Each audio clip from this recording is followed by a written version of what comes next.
So what we do on a regular basis is, well, try to do on a regular basis, is send out sweets to our community members, to our patrons, our donors, reciprocation for when you give for a festival. And so I'm going to make some of those sweets. I'm going to be making, well, we call it Besan, which is chickpea laddu, although it will be square. If you're Gujarati, we call it muggas. So these are the ingredients I'm going to need. It's quite quick to make. Well, I'll make it quick anyway. And this is what you need to make the muggas.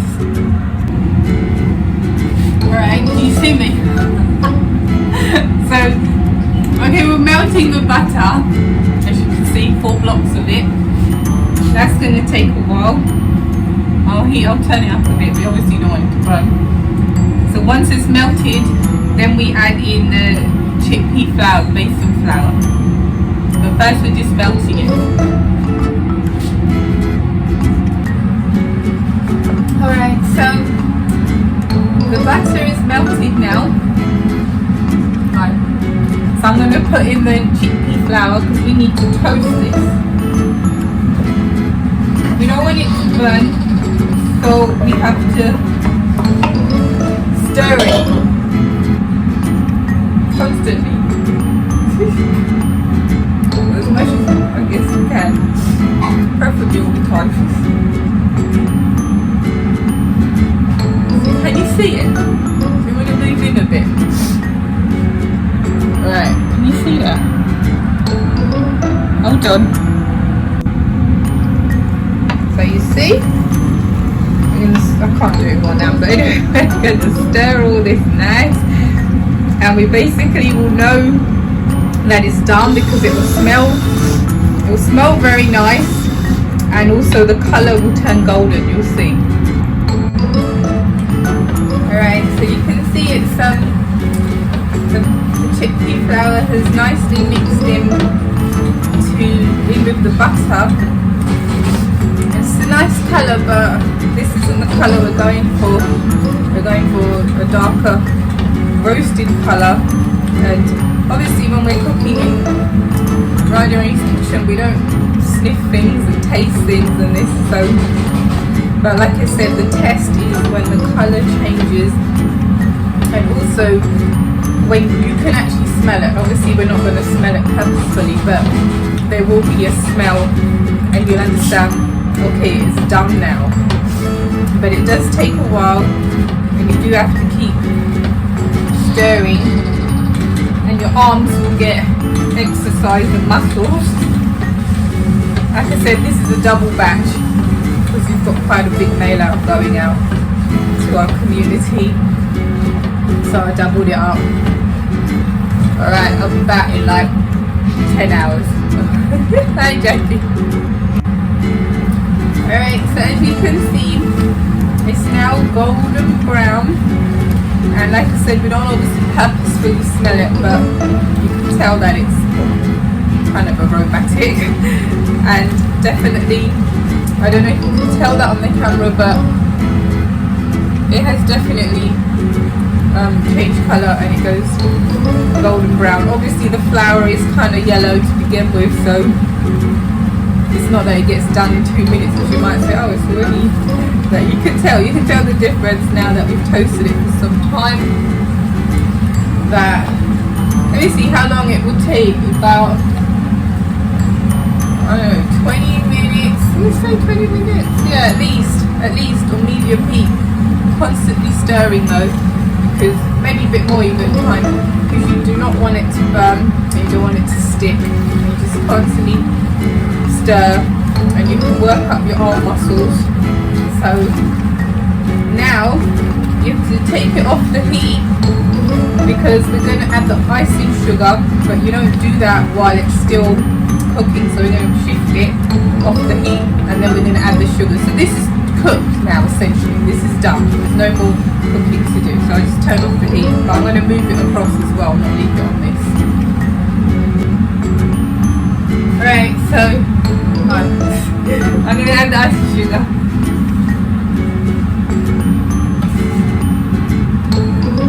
Right, stir it all in. like, oh no, it's become like a dry mixture, but then as the ice and sugar melts, it will become nice and smooth, but initially it will look a little bit slightly worrying, but don't worry. And at this stage I'm just going to add the sliced almonds, which I didn't pre-slice. Fudco or Foodco, however it's made, pronounce that. They kindly did that, so we're going to just chuck, anyway, careful. We're just going to chuck that in.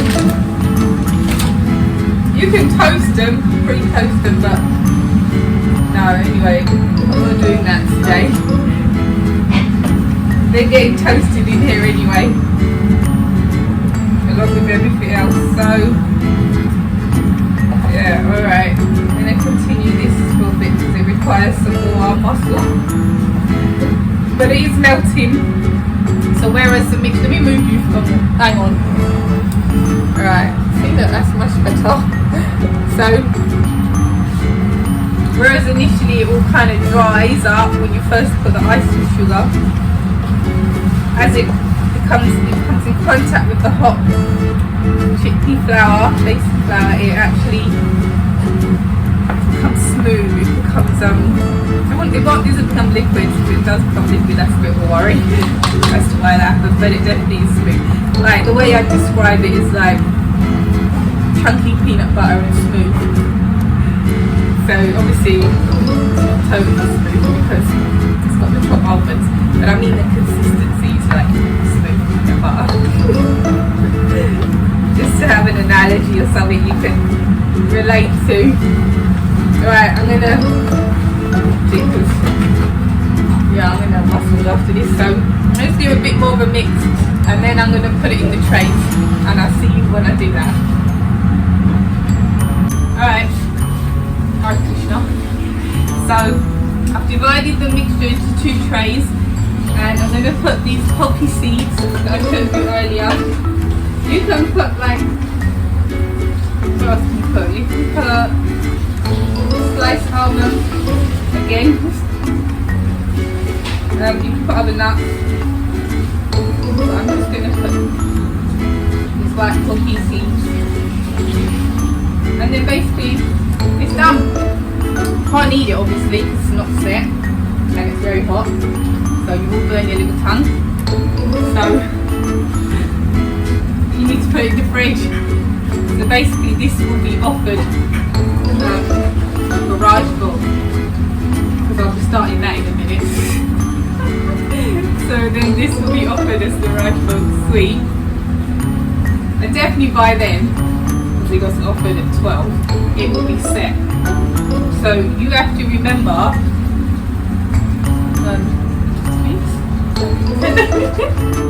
so you have to remember to take it out the fridge before you want to obviously serve it up and eat it, or offer it first, not just because it's going to be rough hard. So I'm mostly taking out the fridge. And what am I doing? I'm just putting this as I'm talking, so it's going to be like over the top. Okay.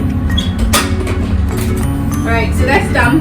Yeah, I'll take it out most probably at 11:30, maybe even before that, because I have to have the plates ready at 11:30, or it's thereabouts. Because I need to cut them. into certain shapes, obviously squares of them. So this is ready. I'm just going to wash up, and I won't put it in the fridge straight away because it's piping hot.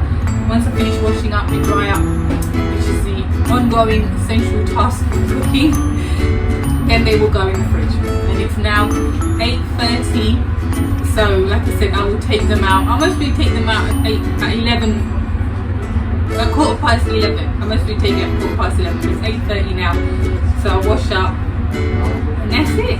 So that is Magas, if you're Gujarati, or Besan Ladu, but it's not actually a Ladu because we're going to cut it into squares, so maybe Besan squares, or just Besan sweets. Alright, Hare Krishna.